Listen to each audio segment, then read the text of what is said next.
성경 수업을 걷다 오늘은 욥기 25장입니다.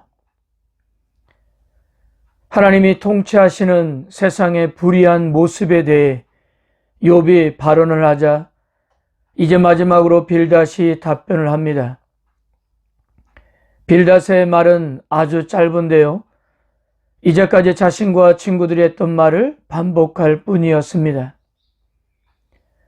하나님과 인간은 비교 대상이 될 수 없다면서 하나님은 두려움과 공포로 세상을 다스린다고 했습니다.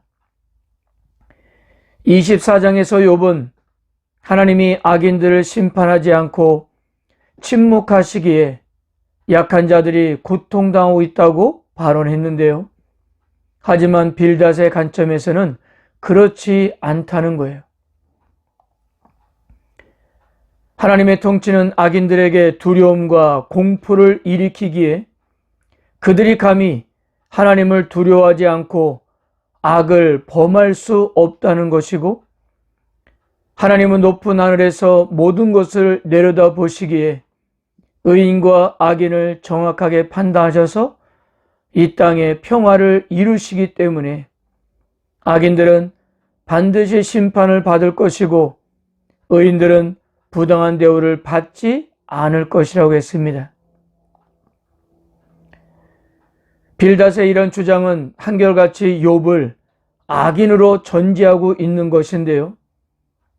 죄를 범한 욥이 하나님의 부당함을 지적하고 항의하는 것 자체가 잘못이었던 것입니다. 그래서 욥은 자신의 한계를 인정해야 하고, 비록 그의 고난이 부당하다고 생각하더라도 하나님의 잘못이라고 판단해서는 안 된다는 거예요. 왜냐하면 하나님은 온전하시며 세상을 향한 통치는 질서에 따라 이루어지고 있기 때문입니다. 하나님은 주권과 위엄으로 세상을 다스리시기에 힘과 권위를 가지고 악인을 심판하시고 의인들을 구원해 내실 것이라 그렇게 말했습니다. 그러므로 욥은 하나님의 잘못이나 실수를 주장하기 전에 자신의 생각을 깊이 돌아봐야 한다고 했어요. 하나님 앞에서 어찌 인간이 의를 말할 수 있으며 여인에게서 난 사람이 어찌 깨끗함을 주장할 수 있겠는가? 하나님은 달과 별도 그 앞에서 빛을 잃을 만큼 밝고 깨끗하신 분인데, 구덕이나 벌레와 같은 인생이 하나님 앞에서 어찌 자신의 의와 깨끗함을 주장할 수 있겠는가?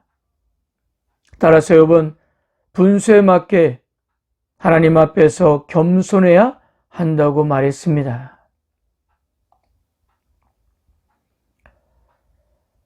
사랑하는 성도 여러분, 지금까지 새 친구의 지적은 하나같이 잘못하지 않고서는 어려운 일이 생길 수 없다는 인과응보에 근거한 것이었습니다.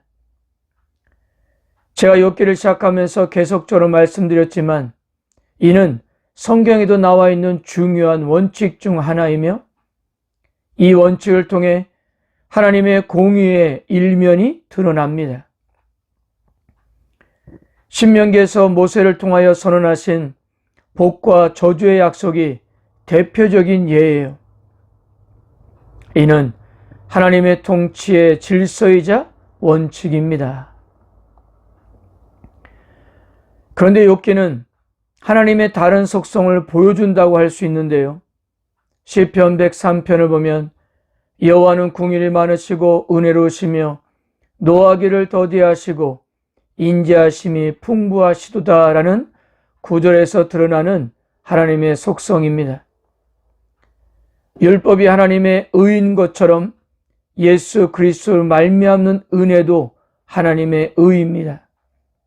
로마서 3장을 보면 이제는 율법 외에 하나님의 한 의가 나타났으니 라는 구절에서 확인해 볼 수가 있습니다.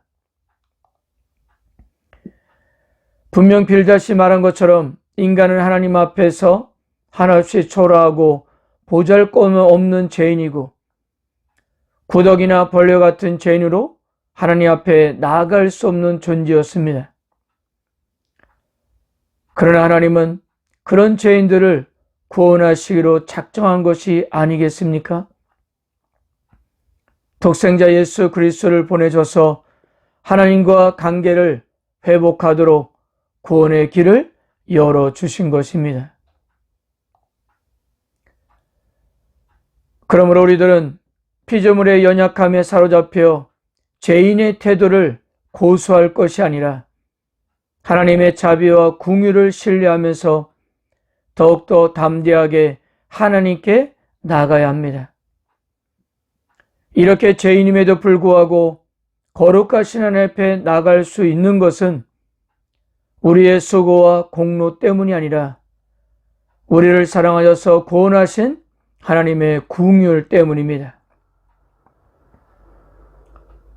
성도 여러분, 오늘도 나의 부족함과 연약함만을 보는 것이 아니라 죄인을 긍휼히 여기시고 구원하시는 하나님의 사랑을 바라보십시오.